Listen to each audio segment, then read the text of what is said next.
Would you like to be wise? Jesus explained two things that identify the wise. And hint, it's not about what you know. Jesus said, "The wise hear and obey me." Good morning and welcome to the 755 Live. For about 5 minutes, you'll hear all about an easy to remember soundbite version of what Jesus said. The point is to help you experience life to the fullest, the Jesus way. And today's Jesus said comes from Matthew chapter 7, verses 24 through 27. But for context, we're going to start in verse 21. So starting in 21, it says, "Not everyone who calls out to me, 'Lord, Lord,' will enter the kingdom of heaven. Only those who actually do the will of my Father in heaven will enter. On judgment day, many will say to me, 'Lord, Lord, we prophesied in your name and cast out demons in your name and performed many miracles in your name.' But I will reply, 'I never knew you. Get away from me, you who break God's laws.' Anyone who listens to my teaching and follows it is wise, like a person who builds a house on solid rock. Though the rain comes in torrents and the flood waters rise and the winds beat against that house, it won't collapse because it's built on bedrock."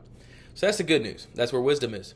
But it continues in verse 26 saying, "But anyone who hears my teaching and doesn't obey it is foolish, like a person who builds a house on sand.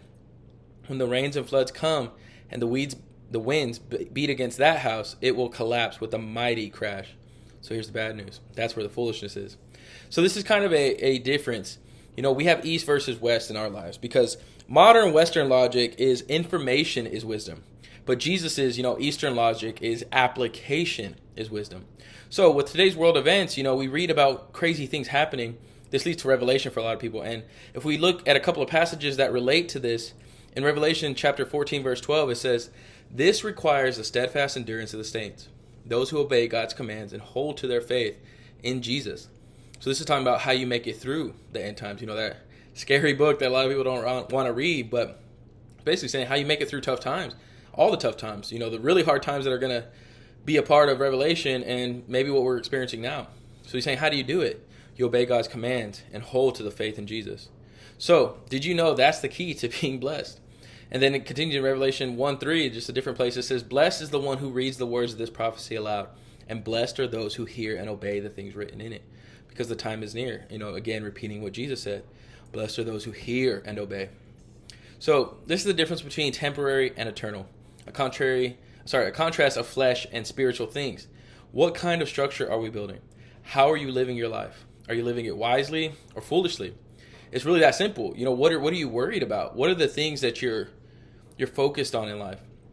Is it just the things that you have, or is it the things that you're doing for Christ? The things that you're obeying that he's told you to do. So we read where Paul is talking about who gets the credit for kingdom growth and the eternal consequences. So in 1 Corinthians chapter 3, verses 11 through 18, it says, "For no one can lay any foundation other than the one we already have, Jesus Christ. Anyone who builds on that foundation may use a variety of materials, gold, silver, jewels, wood, hay, or straw. But on judgment day, fire will reveal what kind of work each builder has done. The fire will show if a person's work has any value. If the work survives, that builder will receive a reward. But if the work is burned up, the builder will suffer great loss. The builder will be saved, but like someone barely escaping through a wall of flames." So I don't fully understand this, to be honest. I mean, reading this, it kind of sounds like maybe you're both building on, Jesus, but one is maybe a little more focused and one's not. But it's talking about, barely even escaping. So that's not something I really want to do. I want to be as close as I can. So, I want to do exactly what he's saying. So in verse 16, he continues, he says, "Don't you realize that all of you together are the temple of God, and that the Spirit of God lives in you? God will destroy anyone who destroys this temple, for God's temple is holy, and you are that temple. So stop deceiving yourselves.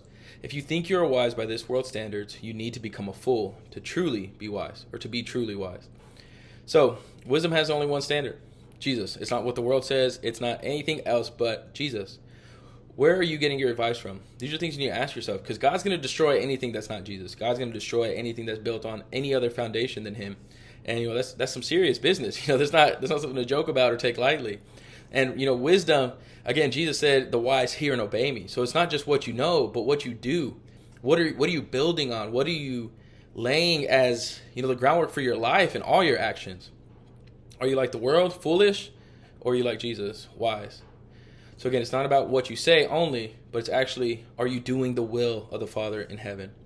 The wise hear and obey me. This is what Jesus said. So how can you put that into action today? How can you make sure that your life is built on Jesus and nothing else? How can you make sure that your life and everything you do for the Lord in this lifetime is going to withstand, that burning that God is talking about in Revelation, that it's going to stand that test of, is this actually built on Jesus or on something else? So thank you so much for listening. Hope you like, comment, and share. If you want to follow along with us, we all read the Bible together at bible.today.church. Again, I hope this has been meaningful to you. I hope this has taught you maybe a little bit something you didn't know about wisdom. And I really appreciate you. I hope you have an amazing day. And I really hope this is helping you to live your life to the fullest the Jesus way.